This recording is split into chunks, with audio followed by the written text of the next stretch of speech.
নমস্কার বন্ধুরা, স্বাগত আপনাকে এম বুল নাকি বিআর চ্যানেলে। তো আজকে আমাদের আলোচ্য বিষয় সেটি হলো যে আপনি হয়তো ভাবছেন মিউচুয়াল ফান্ডে ইনভেস্ট করা স্টার্ট করবেন, বা হয়তো আপনি মিউচুয়াল ফান্ডে ইনভেস্ট করা স্টার্ট করে দিয়েছেন, কিন্তু একটা কথা আপনার মাথায় প্রতিনিয়ত আসছে, সেটা হলো যে আপনি এসআইপি মোডে ইনভেস্ট করবেন নাকি লামসাম মোডে ইনভেস্ট করবেন।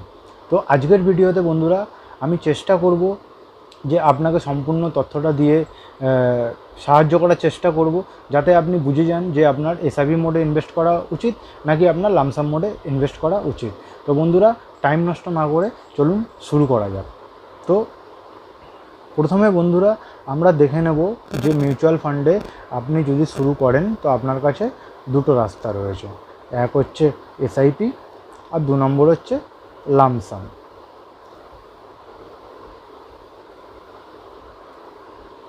তো বন্ধুরা, দুটোই রাস্তা আপনার মিউচুয়াল ফান্ডে স্টার্ট করার জন্য। তো এবার আপনার মাথায় প্রশ্ন আসছে যে আমি এসআইপি করবো নাকি লামসাম মোডে করব।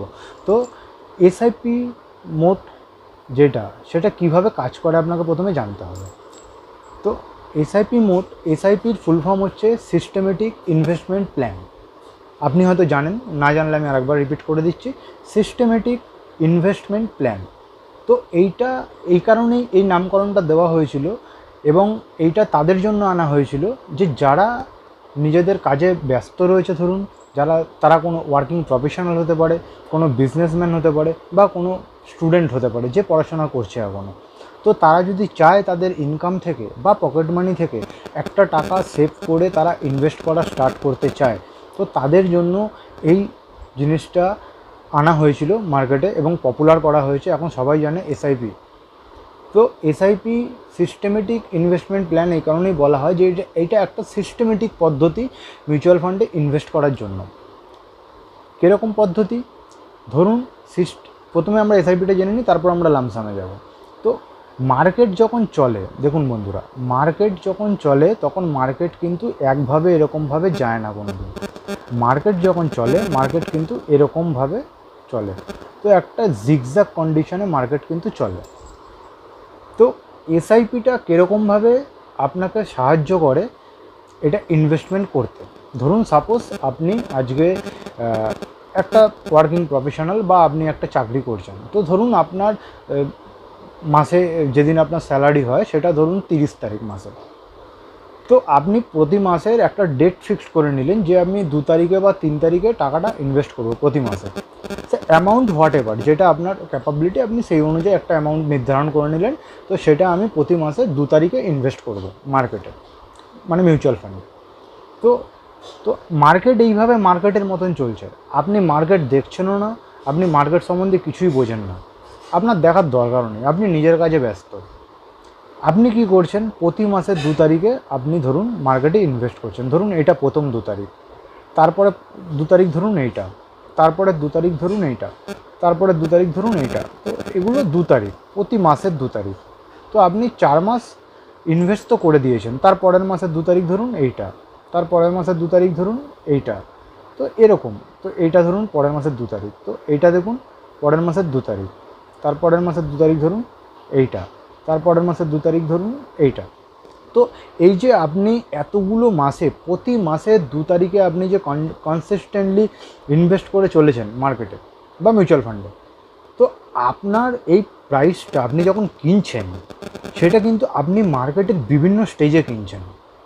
তো তাতে কি হচ্ছে, মার্কেট যখন উপরে যাচ্ছে আপনি সেই প্রাইসেও কিনছেন, মার্কেট যখন নিচে যাচ্ছে আপনি সেই প্রাইসেও কিনছেন। আপনি জানেন না যে মার্কেট এখন কোথায়, উপরে নাকি নিচে, বাট আপনার টাকা এসে গেছে, মানে আপনার স্যালারি হয়ে গেছে। তো বা আপনি বিজনেস করেন, বিজনেস থেকে আপনার প্রফিট এসছে, আপনি চাইছেন প্রতি মাসের 2 তারিখে আমি টাকাটা ইনভেস্ট করবো। তো আজকে 2 তারিখ, আজকে আমি টাকাটা ইনভেস্ট করে দিলাম, কিন্তু মার্কেট ওপরে না নিচে আপনি জানেন না। তো এতে কী হচ্ছে, আপনি ওপরেও ইনভেস্ট করছেন, নিচেও ইনভেস্ট করছেন। তো এই করে আপনার একটা অ্যাভারেজ ক্রিয়েট হচ্ছে, অ্যাভারেজ প্রাইস। তো আজকে যদি আপনি এতগুলো 2 তারিখে আপনি যদি ইনভেস্ট করে থাকেন, এখানে 2 তারিখ মানে আপনি কত মান্থ করেছেন দেখুন, 1 2 3 4 5 6 7 8 9 10, আপনি 10 মাস ধরে প্রতি মাসের 2 তারিখে ইনভেস্ট করছেন। তো আপনি এতগুলো প্রাইসে যখন মার্কেট ছিল ওই প্রাইসে আপনি কিন্তু ওই দিনকে ইনভেস্ট করেছেন। তো আপনি যদি দেখেন, আপনি এখান থেকে পুরো এখান অবধি ইনভেস্ট করছেন, তো আপনি যদি দেখেন আপনার অ্যাভারেজ যে বাইং প্রাইসটা থাকবে না, সেটা এরকম কোনো একটা লেভেলে থাকবে। মার্কেট তো এখন চলছে এইখানে, বাট আপনার যে অ্যাভারেজ বাই প্রাইস সেটা কিন্তু এইখানে। দেখুন, আপনি ওপরে কিনেছেন আবার নিচেও কিনেছেন, ওপরে কিনেছেন এখানে আবার নিচেও কিনেছেন, ওপরে কিনেছেন এখানে কিনেছেন, তো এইখানে নিচে কিনেছেন। তো এই যে নিচে ওপরে কেনার জন্য আপনার কিন্তু এই মিডিল একটা পোর্শনে কিন্তু বাইং প্রাইস। তো এইটা গেল এসআইপি মোড। যে এসআইপি মোড তাদের জন্য যে আমরা মার্কেট সম্বন্ধে কিছু বুঝি না, বা মার্কেটে আমরা একদমই সময় দিতে পারবো না, আমাদের নিজেদের অনেক কাজ থাকে প্রতিদিন, এবং সেই কাজটি করার পর আমার আর মার্কেটে টাইম দেওয়ার ইচ্ছা নেই, বা আমার আর সেই এনার্জিটা নেই শরীরে যে আমি আর মার্কেটে টাইম দেবো, বা আমার কোনো এটা প্যাশন নেই যে আমি ভবিষ্যতে মানে নিজে থেকে শেয়ার মার্কেটে কিছু করব। আমার একটা কর্পাস বা একটা ইনভেস্টমেন্ট করার দরকার, আমার ভবিষ্যতে একটু টাকাটা দরকার, সেই টাকাটা আমি ব্যাংকে এফডিতে বা সেভিংস অ্যাকাউন্টে না রেখে আমি মিউচুয়াল ফান্ডে দিতে চাই, বিকজ আমার রিটার্নটা যেন একটু ভালো আসে। ব্যাস, আপনার যদি এইটা মোটিভ হয়ে থাকে তাহলে আপনার জন্য এসআইপিটা ভালো, এবং আপনি এসআইপি মোডে স্টার্ট করুন। তো আশা করি বুঝতে পেরেছেন যে কাদের জন্য এসআইপি মোডটা। এবার আসি আমি লামসামের কথায়। তো বন্ধু, মার্কেট সেম এরকমই চলছে, ঠিক আছে, জিগজ্যাগ ওয়েতে। তো এইবার ধরুন যারা লামসাম ইনভেস্টমেন্ট করতে চান, তো তাদেরকে আমি বলছি না প্রতিদিন মার্কেটে অ্যাক্টিভ থাকতে হবে, বা সারাক্ষণ মোবাইল খুলে বা ল্যাপটপ খুলে তাদেরকে মার্কেট দেখতে হবে, বাট তারা অন্তত সপ্তাহে একদিন, সেটা উইকেন্ডে হতে পারে, শনিবার বা রবিবার, অন্তত একটা দিন মার্কেটটা দেখুক, যে সারা সপ্তাহে যে মার্কেটটা চললো, মার্কেটটা কি ওপরে বন্ধ হলো নাকি মার্কেটটা নিচে এসেছে। কেননা লামসাম ইনভেস্টমেন্ট যেরকম, আপনার কাছে হয়তো একটা বড় অঙ্কের একটা ক্যাপিটাল রয়েছে, সেটা যার যেরকম হতে পারে, কারোর কাছে 10,000 হতে পারে, কারোর কাছে 1 লাখ হতে পারে, কারোর কাছে 10 লাখ হতে পারে। তো আপনার কাছে যদি একটা বড় অ্যামাউন্টের ক্যাপিটাল থেকে থাকে, যে আপনি চাইছেন যে আমি এটা একেবারে লাগাবো, আমি এসআইপির মতন লাগাবো না বারবার প্রতি মাসে, তো আপনাকে মার্কেট পড়ার জন্য ওয়েট করতে হবে। কেননা আপনি যদি মার্কেটের ওপরেই এখানে লাগিয়ে দেন পুরো টাকাটা, তারপর যদি মার্কেট নিচে আসে, তো আপনি কিন্তু সেখানে একটা প্যানিক অবস্থায় চলে আসবেন, যে হঠাৎ করে কি হলো, এতদিন তো মার্কেট ভালো ছিল, যেই আমি টাকাটা ইনভেস্ট করলাম তখনই মার্কেট নিচে চলে এলো।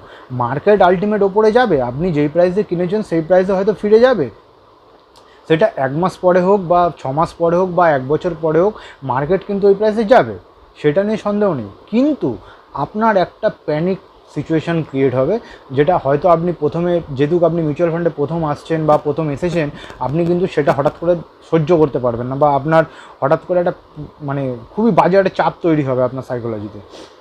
তো সেই কারণে আপনাকে সবসময় চেষ্টা করতে হবে যে লামসাম অ্যামাউন্ট ইনভেস্ট করার জন্য বেস্ট পজিশন হচ্ছে মার্কেটের বটম, মানে মার্কেট যখন নিচে আসছে। তো এবার দেখুন বন্ধুরা, যারা মার্কেটে অনেক বছর ধরে রয়েছে, যারা অনেক বছর ধরে মার্কেটে কাজ করছে, সে বড় কোনো ইনভেস্টার হতে পারে বা বড় কোনো ট্রেডার হতে পারে, বা বড় যদি আমি বলি যারা অপারেটরও রয়েছে, ইভেন তারাও মার্কেটের টপ আর বটম কিন্তু কোনো দিন ধরতে পারে না তারা এক্স্যাক্ট। টপ আর বটমটা কী হয় আমি যা শর্টে একটু বলে রাখি বন্ধুরা, এই যে মার্কেটের একটা যে সুইং হচ্ছে, এই যে এখান দিয়ে এখানে যাচ্ছে, এইটাকে বলে টপ আর এইটাকে বলে বটম। মানে যেখান অবধি মার্কেট গিয়ে সেখান থেকে পড়েছে সেটা হয় টপ, আর যেখানে অবধি মার্কেট নিচে এসেছে সেখান দিয়ে আবার যখন মার্কেট উপরে উঠছে সেটা হয় বটম। তো এক্স্যাক্ট টপ আর বটম কিন্তু বোঝা যায় না যখন তৈরি হয়, সেটা হয়তো আপনি কিছুদিন পরে গিয়ে বুঝতে পারবেন যে ও হ্যাঁ এটাই টপ হয়েছিল বা এইটা বটম হয়েছিল, বাট এক্স্যাক্টলি ওই টাইমে কিন্তু আপনি 1-2 দিনের মধ্যে বুঝতে পারবেন না যে টপ বটম আজকেই হচ্ছে বা কালকে হয়েছিল। তো আপনাকে লামসাম ইনভেস্ট করতে হলে সবার প্রথম আপনাকে ধৈর্য ধরে ওয়েট করতে হবে যে মার্কেট কবে নিচে আসছে। তো এইবার আপনাকে নিফটি 50 বা সেন্সেক্স, আমাদের যে দুটো মেন ইন্ডাইসেস আছে ভারতবর্ষের স্টক মার্কেটের, মেন দুটো ইন্ডাইসেস, একটা হচ্ছে সেন্সেক্স, একটা হচ্ছে নিফটি 50, হয়তো আপনি জানেন তাও আমি বলে দিলাম। তো আপনাকে নিফটি 50-র উপরে কিন্তু বা সেন্সেক্সের উপরে কিন্তু নজর রাখতে হবে যে সেইগুলো কখন পড়ছে। সেটা হতে পারে বছরে একবার আপনি চান্স পেলেন বা দুবার চান্স পেলেন, বা হয়তো দেখা গেল দেড় বছর হয়ে গেল মার্কেট নিচেই আসছে না, দেড় বছর ধরে মার্কেট ওপরে আপ ট্রেন্ডেই রয়েছে এবং ওপরেই যাচ্ছে। তো আপনাকে ধৈর্য ধরে ওয়েট করতে হবে, তখন যে মার্কেট কবে নিচে আসবে সেটা 2 বছর পরেও হতে পারে। কিন্তু আপনি দেখা গেল যদি লাগিয়ে দেন যে, কেননা আপনি তো জানেন না যে মার্কেট কবে টপ আউট হবে, কবে নিচে আসবে, তো আপনি দেখা গেল লাগালেন, তারপরে টাকাটা নিচে চলে এলো, মার্কেট নিচে চলে এলো, আপনার টাকাটাও কমে গেল, নিচে চলে এলো। তো আপনাকে ধৈর্য ধরে তার জন্য ওয়েট করতে হবে। এবার ততদিন আপনি কি করবেন, ততদিন আপনি টাকাটা কোনো ডেপ মিউচুয়াল ফান্ডে রেখে দিতে পারেন, বা ব্যাংকে এফডি করে দিতে পারেন, বা সেভিংস অ্যাকাউন্টে যদি আপনি চান সেভিংস অ্যাকাউন্টে রেখে দিলেন। বাট ধৈর্যটা কিন্তু এই টাইমে দরকার, কেননা আপনি লামসাম মোডে ইনভেস্ট করতে চাইছেন। আপনার প্রফিট তখনই হবে যখন আপনি নিচে মার্কেটের এইসব পজিশনে যখন লাগাবেন টাকাটা, এবং যখন মার্কেট তারপর উপরে যাবে আস্তে আস্তে, তখন কিন্তু আপনার প্রফিট হবে। তো এরকমভাবে আপনি যদি লামসাম করতে চান, তো আপনার কাছে একটা স্ট্র্যাটেজি আছে। আপনি এই পয়েন্টে টাকা লাগালেন, এই পয়েন্ট হয়তো আপনি ধরতে পারলেন না, এই পয়েন্টে টাকা লাগালেন, তারপর মার্কেট যখন উপরে আবার নিচে পড়ছে তখন আপনি লাগালেন না, আবার যখন ঘুরছে তখন আপনি এখানে একটুখানি লাগালেন, তারপর যখন নিচে পড়ে আবার ঘুরছে তখন আপনি এইসব জায়গায় আবার লাগালেন, তারপর এইসব জায়গায় লাগালেন। তো আপনাকে সেই পয়েন্টগুলো কিন্তু ফিগার আউট করতে হবে, যেই পয়েন্টে আপনি টাকাটা ইনভেস্ট করবেন। কেননা আপনি কিন্তু ছোট অ্যামাউন্ট ইনভেস্ট করছেন না, আপনি একবারে ইনভেস্ট করছেন এবং একটা বড় অ্যামাউন্ট ইনভেস্ট করছেন। তো সুতরাং আপনাকে সেই পয়েন্টটা নির্ধারণ করাটা, সেটা কিন্তু আপনার জন্য খুব ডিফিকাল্ট হয়তো প্রথম হবে, কিন্তু যখন আপনি মার্কেটের 2-3 বার সাইকেল দেখে নেবেন, আপ সাইকেল বা ডাউন সাইকেল, তারপর ব্যাপারটা কিন্তু আপনার কাছে কিছুটা কম্পারেটিভলি ইজি হয়ে যাবে। তো তার জন্য টাইম দিতে হয় বন্ধু, প্রতিটা জিনিসের জন্য টাইম দিতে হয়। তো আপনি টাইম দিলে আশা করি সেই জিনিসটা আপনারও একটা দিন স্কিল সেট হয়ে যাবে আপনার, যে সেই পয়েন্টটা ফিগার আউট করার জন্য। তো এইটা গেল লামসাম ইনভেস্ট যারা করতে চান।